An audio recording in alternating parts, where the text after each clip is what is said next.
Disney Princess Adventure Stories.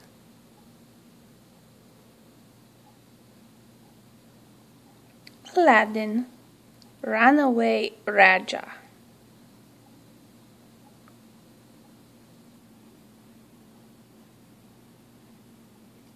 Everywhere Aladdin and Jasmine turned, something spectacular caught their eye. It was the biggest parade of the year, and it seemed as though everyone in Agrabah had turned out to see it. "Look, Aladdin, a snake charmer!" Jasmine cried. "And over there," Aladdin pointed, "a fire eater." As always, Rajah was by Jasmine's side. The tiger let out a soft roar. A group of peacocks strutted by. Next came the elephants, draped in silk and strings of pearls. Then several camels walked by, bells jangling from their halters. But Jasmine couldn't take her eyes off a group of tigers. They were magnificent. A young girl was leading the tigers. After a few moments, the girl tossed a melon to one of the beautiful beasts. The tiger caught it with his teeth, flipped it up, and balanced it on his nose. Aladdin whispered softly. "Impressive," he said.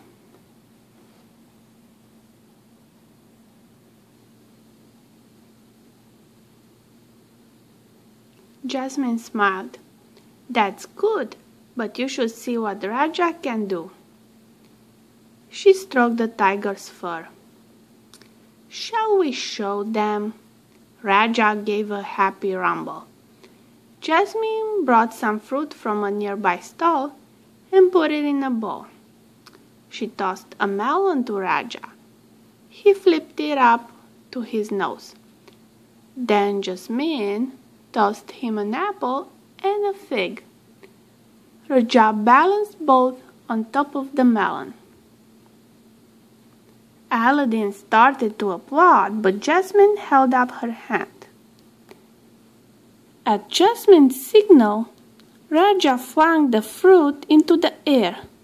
Whoosh! He sliced it into pieces with his claws.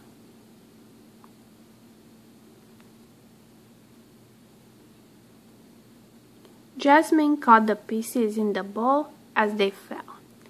"Rajah, you're good enough to be in the parade," Aladdin exclaimed.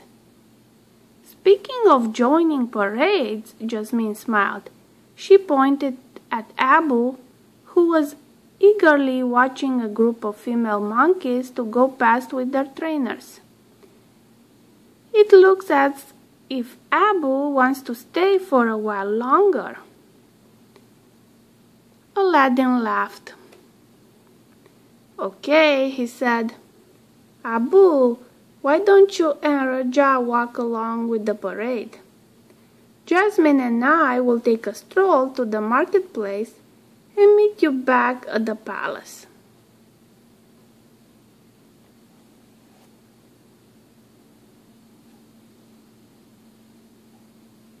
A little while later, Jasmine and Aladdin returned to the palace. They looked for their friends, but Rajah and Abu were nowhere to be found. "That's odd," said Jasmine. "I thought they'd be back by now." Aladdin ran a hand through his hair. "Maybe they wanted to follow the parade to the end. After all, it will be moving on to another city tonight." Just then, Abu ran into the palace gardens. He tugged on Jasmine's outfit. He looked upset. "Abu," Jasmine said, worried, "what's wrong?"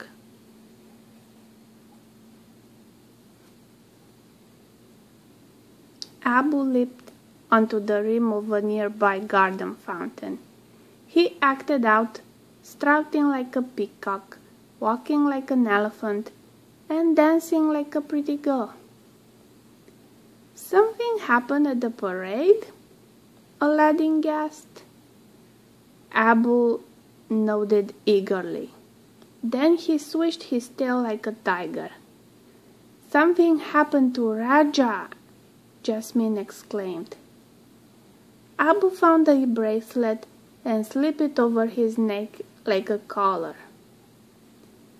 Jasmine's eyes widened. Rajah had been taken by the parade folks. If we don't find him soon, they'll take him to the next city. She turned to Aladdin.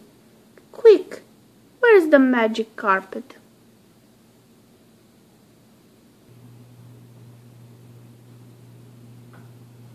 Within minutes, Jasmine, Aladdin, and Abu were soaring over the city. Hurry, carpet, Aladdin urged. We need to catch up to the parade before everyone in it leaves. They flew this way and that. Finally, they spotted an elephant. Over there, Aladdin exclaimed. To the left. I see it.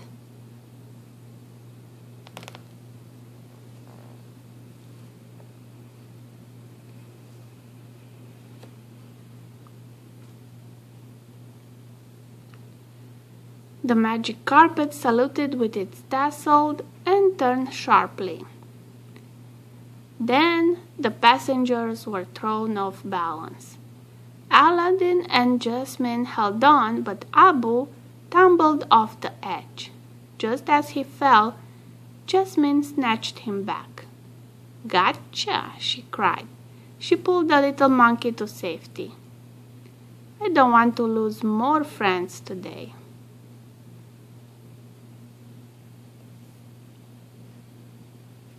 The carpet continued toward the part of the city where Aladdin had spotted the parade. Watch out, Aladdin cried as they dropped between the buildings. The magic carpet tried to stop, but it crashed into a bunch of clotheslines. Aladdin, Jasmine, and Abu tumbled safely off onto a nearby rooftop, but the carpet was all tangled up. We need to keep moving, Jasmine said. Abu, you stay here and help the carpet. Aladdin, come with me. We have to get to the parade. Jasmine went to the corner of the roof and listened carefully. With the other buildings blocking her view, she couldn't see the parade anymore.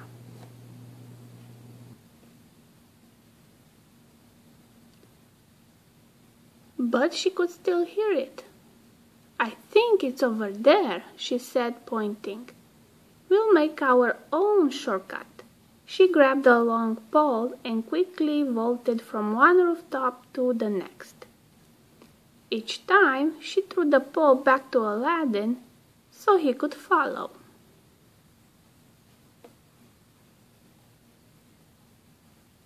Finally, they reached the building just before the end of the parade.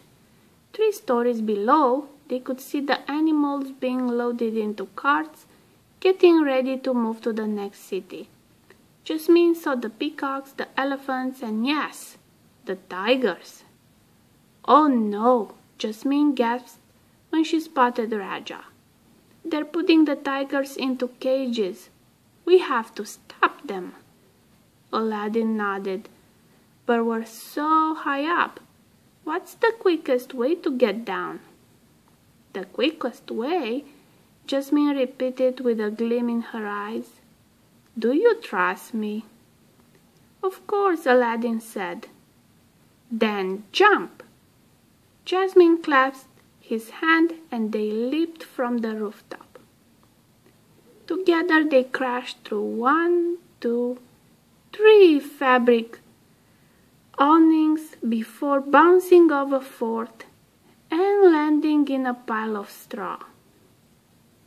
Wow! Exclaimed Aladdin. I haven't done that in a while.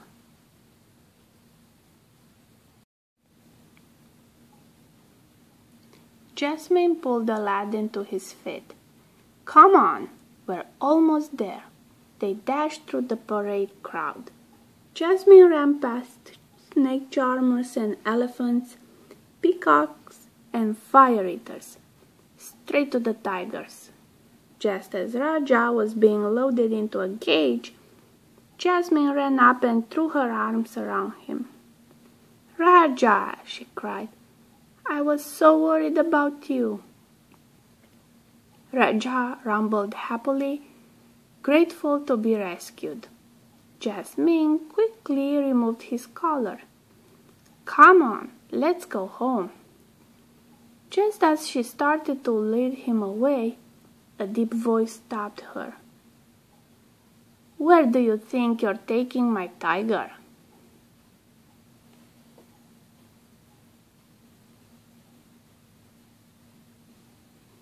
The parade master stood in front of Jasmine, his hands on his hips.